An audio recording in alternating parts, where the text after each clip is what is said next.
Hello everyone, আপনাদের সবাইকে ভীষণ ভীষণ থ্যাংক ইউ আমার চ্যানেলটাকে সাবস্ক্রাইব করার জন্য। আর যদি আপনারা অলরেডি সাবস্ক্রাইব না করে থাকেন, I will kindly request please আমার চ্যানেলটাকে একটু সাবস্ক্রাইব করুন, যাতে আমার এই ভিডিওগুলো আরও বেশি মানুষের কাছে পৌঁছে যেতে পারে আর আমার রিডিংগুলো তার উপকৃত হতে পারে। তো আমি আজকে থেকে একটা নতুন সিরিজ শুরু করতে চাইছি, কার্ড অফ দ্য ডে। তো আর প্রতিদিন আমি একটা কার্ড বের করবো এবং তার বিষয়ে বলবো যে আজকের দিনটা আপনাদের কেমন যেতে পারে।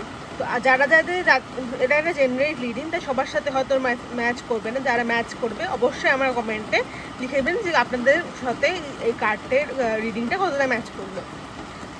তো আজকে কার্ড অফ দ্য ডে হচ্ছে 8 of Wands। 8 of Wands এই কার্ডটা আপনাদের বলছে যে আপনারা যদি কোনো মামলা মোকদ্দমা থেকে থাকে বা কোনো কিছু আপনারা অনেক দিন ধরে সেটার সঙ্গে লড়াই করছেন যে হচ্ছে না, সেরকম কিছু একটা জিনিস আজকে কিন্তু আপনাদের পরে ফেভারে যেতে পারে। যে আপনি যেটা চাইছিলেন অনেকদিন ধরে, যে আপনি অনেক লড়াই করেছেন, বা আপনি ধরুন আপনার বাড়িতে আপনার ভালোবাসার মানুষটার জন্য লড়াই করছেন যেটা মানে নেওয়ার জন্য, তো আজকের দিনটা এমন আসবে যে সেই কাজটা কিছুটা হলেও সফল হতে পারে। তো একটা পজিটিভ কার্ড এসছে 8 of Wands রিভার্স।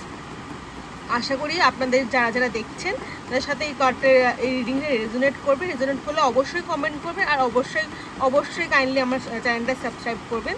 সবাইকে ভালো থাকবেন, সুস্থ থাকবেন, আবার দেখা হবে কালকে। Thank you.